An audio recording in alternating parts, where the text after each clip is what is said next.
श्री स्वामी समर्थ.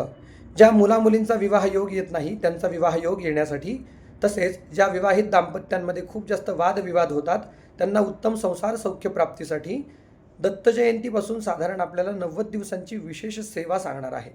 आणि त्यासोबत एक उपाय पण आहे.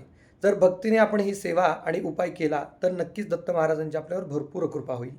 आपल्याला सेवा काय करायची आहे किंवा उपाय काय करायचा आहे? दत्त जयंतीच्या दिवशी सकाळी स्नान करून आपल्याला आपल्याजवळ जर एखादा औदुंबर वृक्ष असेल तर त्या औदुंबर वृक्षाची पूजा करायची आहे. पूजा कशी करायची आहे? थोडी हळद आणि त्याच्यामध्ये चंदन एकत्रित करून तिथे आपण औदुंबर वृक्षाच्या समोर जायचं आहे. औदुंबर वृक्षाला सर्वप्रथम पाणी अर्पण करायचं आहे, पुष्प अर्पण करायचं आहे आणि त्या चंदन आणि हळदीचा लेप तिथे लावायचा आहे.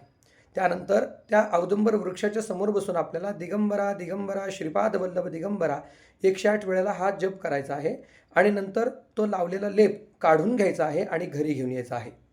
त्यानंतर रोज सकाळी आंघोळ झाल्यानंतर हा जप दिगंबरा दिगंबरा श्रीपाद वल्लभ दिगंबरा 108 वेळा करायचा आहे आणि तो घरी आणलेला जो लेप आहे तो आपल्या मस्तकी कपाळी लावायचा आहे आणि दत्त महाराजांची मनोभावाने प्रार्थना करायची आहे. हा उपाय केल्याने नक्कीच आपल्या मनातल्या सर्व इच्छित मनोकामना पूर्ण होतील आणि ज्यांचा विवाह योग येत नाही त्यांचा शीघ्रत्वाने विवाह योग येईल. फक्त 90 दिवस आपल्याला ही उपासना करायची आहे. श्री स्वामी समर्थ.